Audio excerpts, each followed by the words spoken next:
Joining us now is Samuel Rahmani, an expert in international relations and a researcher at Oxford University. Samuel, so many questions for you. I want to begin what we've seen in Bucha, the massacre and then the backlash that we have seen. Do you believe this perhaps could be a turning point, and will it change anything? Well, I think that there's certainly going to be a lot of backlash against Russia, and it's going to lead to European countries to maybe expedite sanctions on energy. We're already seeing a blanket ban on Russian coal coming, which is worth 4 billion euros, and the German foreign minister say first coal, then oil, then gas, which is a big step. But in the global south, I don't know whether it'll change UNGA votes or really it'll change opinions very much. If you looked at the UNGA votes at the beginning of March and the end of March, 141 and 140 countries respectively condemned Russia for the involvement in Ukraine. And so public opinion seems to be very polarized, at least at the government level internationally.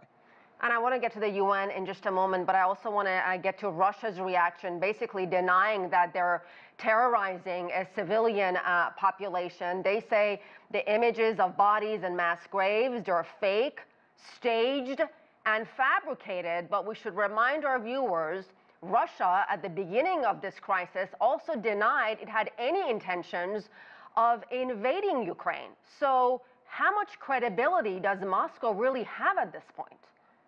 So Moscow really does not have much credibility on this issue, and the tactics that they're using are very reminiscent of their efforts to deflect from responsibility from the MH17 plane shooting, which happened in 2014. And their credibility has been undercut even more by the fact that they're basically promoting contradictory narratives on their state media and in their official statements. Sometimes they say it's staged, sometimes they say it's Ukrainians killing Russian collaborators, sometimes they say it's Ukrainian Nazis killing retreating Russian soldiers, and sometimes they basically blame NATO and Britain and not even really Ukraine at all for it. So when you're presenting four different unconvincing stories, and you're also saying that you left a town on March 30th when your own defense ministry says that you were still conducting operations there on the 1st of April, nothing you say is very credible. So let me get to Zelensky's speech to the UN Security Council, demanding accountability from Moscow and also demanding action from the UN, pretty much calling it ineffective. Zelensky said, where is the security that the Security Council needs to guarantee? It is not there, though there is a Security Council. What do you make of that, and will that change anything at the UN Security Council or the UN?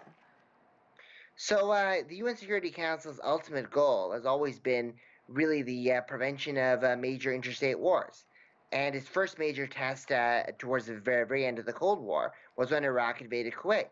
And ultimately, they were able to get an international consensus around, and they were able to achieve an outcome that ended and reversed that violation of state sovereignty.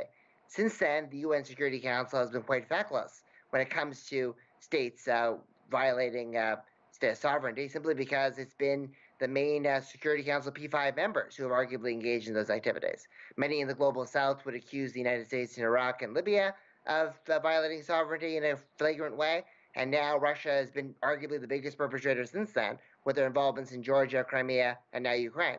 So the UN Security Council's deterrence capacity is limited, and Zelensky is calling that out appropriately. Samuel, so much pain, loss of life, heartbreak, destruction in one Ukrainian city after another. And for what?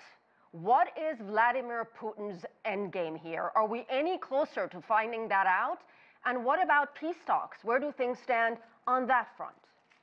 Well, I think that the Russians are once again engaging in bad faith on their peace talks, but just by the very fact that they were shelling Chernihiv right after they said that they were going to launch a major withdrawal from there, and now they're recalibrating and expanding their military operations in eastern Ukraine, in particular Kharkiv.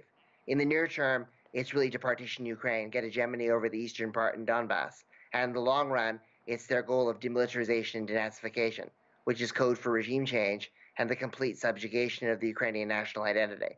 So I think we're in for a long attritional war, and peace talks could just be buying time, like the Russians have so often done in Syria, and the Soviets did in other theaters like Hungary and Czechoslovakia in the past.